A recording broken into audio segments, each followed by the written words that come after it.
आणि यानंतर जालन्यात जाऊयात, मराठा आंदोलक मनोज जरांगे बोलतायत. झाली पाहिजे। त्याचबरोबर ज्या मराठा बांधवांची कुणबी नोंद निघाली त्याच आधारावर मागेल त्या मराठा समाजाला प्रमाणपत्र द्यायचं, राज्यभरात आरक्षण द्यायचं, याबाबतची अंमलबजावणी तुम्ही करा। सरसकट जे गुन्हे मागे घ्यायचे ठरलेले ते पण सगळे सरसकट मागे घ्या। शिंदे समितीला जी तुम्ही मुदतवाढ दिलेली त्या शिंदे समितीनं पूर्णतः काम बंद केलेलं, रेकॉर्ड शोधायचं, ते रेकॉर्ड शोधायचं काम सुरू करून ताबडतोब नोंदी मराठ्यांच्या शोधायचं काम सरकारने सुरू करा। EWS ECBC आरक्षण देऊन गेले आणि त्या पोरांचे जे हाल व्हायला लागले ते तीनही ऑप्शन ठेवा तुम्ही, म्हणजे ओबीसी, कुणबी आणि ECBC EWS तिन्ही पण ठेवा। तिन्हीपैकी एक विद्यार्थी कोणता घेणार आणि ज्यांनी फॉर्म भरले त्यांचे फॉर्म मात्र रद्द करू नका। ज्या एकूण ह्या सगळ्या मागण्या आहेत मराठा समाजाच्या, या मागण्याच्या बाबत सरकारनं तातडीनं अंमलबजावणी करावी, म्हणून आजपासून आमरण उपोषण सुरू होत आहे। फक्त स्पष्टपणाने हे सांगतो की आमच्या नावाने बोंबलायचं नाही, मला किंवा माझ्या समाजाला राजकारणात जायचं नाही। तुम्हाला आणखीन एक संधी आम्ही द्यायलो या उपोषणाच्या माध्यमातून सरकारला। आमच्या मागण्याची अंमलबजावणी तातडीनं सगळ्याची सगळ्या करा। ज्या तुमच्याकडे 9-10 मागण्या दिलेल्या आहेत, आताही सांगितल्यात आणि दिलेल्या पण आहेत, त्या सगळ्यांची अंमलबजावणी तातडीनं करा। कुठंही त्याला अडवणूक फडणवीस साहेबांनी करू नका। आणि कोण कोण असतील आणखीन काही की ज्यांना खूप मस्ती आहे सत्तेची, त्यांना सांगतो की आमच्या नावानं नंतर बोंबलू नका। तुम्हाला संधी आज स्पष्ट सांगितलं, मला याच्यात राजकारण करायचं नाही, मला किंवा माझ्या समाजाला राजकारणात जायचं नाही। पुन्हा त्याच्यानंतर जर दिलं नाही तर आमच्या नावाने बोंबलायचं नाही। तुम्हाला संधी म्हणून हे उपोषण आहे। तुम्हाला वाटत असेल आम्ही राजकारण करू नये किंवा आमच्यामुळे कोणाला फायदा होऊ नये तर आमच्या मागण्या मान्य करा, नसता पुढं आमच्या नावाने बोंबलायचं नाही।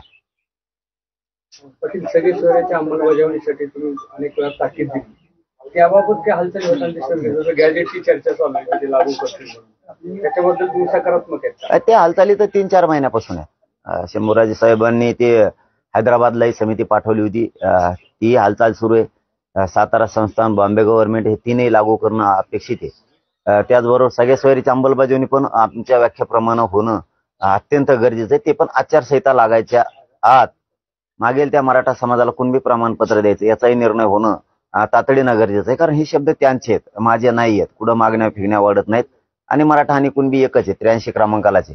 त्यामुळं सरकारने याची तातडीनं अंमलबजावणी करणं गरजेचं आहे। मागचे 2 उपोषण जर बघितले आपले, तर मागच्या 2 उपोषणाची सरकारनं दखल घेतली नव्हती, त्यामुळे स्वतःहून तुम्हाला हे उपोषण नाही, ते तुम्हाला वाटतंय फक्त, किंवा काही जणांना आणखीन वाटत असेल दखल घेतली नाही, ते दखल येत होते, आम्ही येऊ दिलेलं नाही। ते तुम्हाला काय एखाद्या वेळेस होतं तसं, पण शक्यतो तसं नाहीये। ते बघण्याचा दृष्टिकोन असतो, चष्मा असतो, शेवटी आता ज्याचा त्याचा भाग असतो बघण्याचा, कसं बघितलं पाहिजे, कोणाकडं काय नाही, ते आता बघायचे नजरच तशी झाली, त्या नजरेला आम्ही काय करू शकत नाहीये। पण ते लोकांच्या लक्षात येतं हे का असं आहे, त्यांचं लक्ष होतं, ते येणार पण होते। आम्ही सांगितलं अंमलबजावणी करणार असले या नाही, तिकडे यायचं नाही, तुमच्यापेक्षा ताकदवर आमच्या इथं महिला आहेत की ज्या वर्षापासून लढतात, म्हणून आम्ही महिलेच हाताने सोडलेल्या। पण तुम्ही सांगाल का त्यांना यायला? या नाही तर नका येऊ, आंदोलन त्यासाठी नसतं। आपण आपली प्रक्रिया राबवित असतो, या नाही तर नका येऊ। तुम्ही जशी मोटरसायकल किक मारून इथं आला तसं माझं काम आहे समाजासाठी करणं। कोणी यावं म्हणून आंदोलन नसतं, कोणी आलंच पाहिजे यासाठी नसतं। आपल्या क्षमतेवर आपल्याला विश्वास असला पाहिजे, आपली काय क्षमता आहे, कोणाला कशी ट्रीटमेंट मिळती त्यानुसार आम्ही नाही वागत की आमच्याकडे आले तर मग तुमच्याकडे या, आमच्याकडे कमून येणार, तिकडच कसं काय जातात, याने आंदोलन नसतं होत। आपण आपल्याला त्याचा उद्देश लागतं, त्याचं ध्येय लागतं, त्याचा आक्रोश समाजाचा लक्षात घ्यायला लागतो, आपल्यात किती क्षमता हे बघायला लागते। दुसऱ्याच्या क्षमतेवर आपण जगून नाही चालत। गेली 1 वर्ष झालं आंदोलन सुरू आहे। मधल्या काळात तुम्ही सरकारवर आरोप केले की सरकारने कटकारस्थान रचले, तुमच्या आंदोलनासंदर्भात फूट पाडण्याचा प्रयत्न केला। आता तुम्ही परत एकदा उपोषणाला बसताय, सरकारनं पुन्हा मागण्या मान्य नाही केल्या तर पुढची राजकीय भूमिका काय असणार? नाही, ते फूट पाडणं न पाडणं हे त्यांचा कामच आहे, ते पाडत येतात आणि आजही सुरू आहे ते षडयंत्र, ते कुठं बंद आहे। पण मला आजपासून त्या विषयावर बोलायचं नाही। मी सरळ सरकारला पुन्हा संधी द्यायला लागलो की मला आणि माझ्या समाजाला राजकारणाकडे जायचं नाही। आमचं समाजाचं आणि माझं ध्येय मराठा आरक्षण। या राज्यातला सगळा मराठा समाज हा कुणबी आणि मराठा एकच आहे। अनेक शेकडो पुरावे याला उपलब्ध आहेत, अनेक लागल तिथं त्यामुळे आमचं मराठा आणि कुणबी एक असलेल्याचं अंमलबजावणी करून टाका, कारण 83 क्रमांकाला मराठा आणि कुणबी एकच. सगळ्या सोयरीची अंमलबजावणी पण करा आमच्या व्याख्याप्रमाणे. मागेल त्या मराठा समाजाला सुद्धा नोंद मिळालेल्या मराठ्यांच्या नोंदीच्या आधारावर कुणबी प्रमाणपत्र देण्याची अंमलबजावणी तीही करा. 3ही गॅजेट तातडीनं लागू करा. सरसकट गुन्हे, बलिदान गेलेल्या कुटुंबाच्या सरकारी नोकऱ्या, जे तुम्हाला आम्ही पूर्ण मागण्या दिलेल्या आहेत, रोज रोज ते सांगण्यापेक्षा त्या सरकारच्याही पाठ झालेल्या आहेत. शिंदे समितीनं 24 घंटे काम केलं पाहिजे. मग ह्या ज्या आमच्या एकूण मागण्या आहेत त्याच्यावरती अंमलबजावणी तातडीनं करा. यासाठी आजपासून आमरण उपोषण सुरू आहे. आम्हाला बाकीच्या विषयात आजपासून बोलायचं नाही, हे सरकारला मी जाहीरपणानं, मुख्यमंत्र्यांना आणि विशेष करून जे राज्य चालवते ते फडणवीस साहेब त्यांना सांगतो, मला आणि माझ्या समाजाला राजकारण करायचं नाही, पुन्हा बोंबलत बसायचं नाही. तुमचे ते माकडं मुकडं उठत मध्ये, त्यासाठी आजपासून आम्हाला राजकीय विषयावरती कोणत्या विषयावर बोलायचं नाही. माझं आणि माझ्या समाजाचं ध्येय मराठा आरक्षण, ते आम्हाला द्या. जर तुम्ही त्याची अंमलबजावणी केली नाही तर पुढं आमच्या नावाने बोंबलायचं नाही. ही तुम्हाला संधी आहे. जो देईल त्याचा फायदा समाज करत असतो. तुम्ही नाही दिलं तर पुढचं मी आज बोलत नाही, कारण मला आता फक्त आरक्षणासाठी आमरण उपोषण करून तुम्हाला एक संधी द्यायची. उपोषण सुरू करताय तुम्ही, सरकारच्या वतीने कोणाशी बोलणं झालंय, कोणाशी फोन वगैरे चर्चा केली?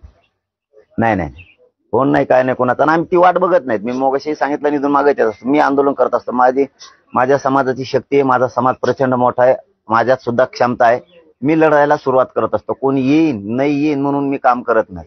मी काय ते दुसऱ्यासारखे छगन भुजबळ सारखे आंदोलन चालवित नाही, की कोणाकडे गेलं की आमच्याकडे या, तिकडच जाते, इकडे येत नाहीत. हे असले नाही. आम्ही क्षमतेवर, आमच्या मनगटावर, आमच्या ताकदीवर, बळावर आम्ही विश्वास ठेवतो. असले रडत नाही छगन भुजबळ सारखं, तिकडे जाते आणि इकडे कमी येत नाही. तेव्हा तसं ना मंत्रालयात अंतरवाले टाका, तिथे रडत नाही तसं आम्ही त्यांच्यासारखं. निवडणुका जवळ आलेल्या आहेत, आचारसंहिता लवकर लागू होणार आहे. नेमकं तुम्ही आज सुरू करताय आंदोलन, याकडे कसं बघताय? कारण की दिवस कमी राहिले, लढा खूप मोठा आहे. निवडणुकीशी आम्हाला देणं घेणं नाही. आचारसंहितेमध्ये तेच सांगितलं ना, आचारसंहिता म्हणजेच निवडणुकीचीच आचारसंहिता लागणार आहे. आचारसंहिता दुसरी थोडीच कोणाची लागणार आहे. आम्हाला त्या निवडणुकीशी देणं घेणं नाही, म्हणून मी आज स्पष्टपणानं सांगितलंय. आणि मी हे मुद्दा म्हणून आपल्या पत्रकार बांधवांना सांगतोय हा शब्द, की मला आणि माझ्या समाजाला राजकारणात जायचं नाहीये. राजकारणाचा एकही शब्द आम्ही बोलणार नाही, पण आमच्या अंमलबजावण्या करा आणि त्याच्यानंतर बोंबलायचं नाही. आणि मग मात्र माझा समाज तुमचा ऐकून घेणार नाही. तुम्ही जर बोंबलात, राजकीय भाषा बोलायला लागले, निवडणूक लढवायचं म्हणायला लागले, किंवा पाडापाडी करायचं म्हणायला लागले, त्याच्यानंतर माझा समाज तुमचा ऐकून घेणार नाही. तुम्हाला ही संधी आहे आता. आम्हाला राजकारणाबद्दल एक शब्द बोलायचा नाही. माझ्या समाजाचं ध्येय आरक्षण, त्याचे सगळ्या ज्या मागण्या आहेत आमच्या त्याची अंमलबजावणी करा. हे सरकारला आम्ही प्रामाणिकपणानं सांगतो. परत बोंबलत बसायचं नाही, की पाडापाडी सुरू केली, नामकं केलं. जो देईल तो देणारा समाजाला दिसणार.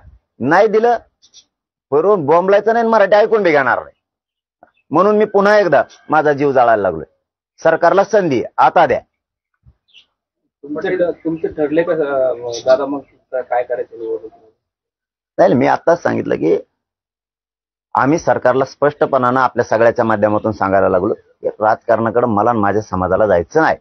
आमचं मुख्य ध्येय आरक्षण, ते द्या. त्याच्यानंतर आमच्या नावाने बोंबलायचं नाही. ते राजकीय स्टेटमेंट सुरू झाले, राजकीय भाषा बोलायला लागले, पाडापाडी करायला लागले, नंतर बोलायचं नाही. तुम्हाला संधी, आम्ही समाज म्हणून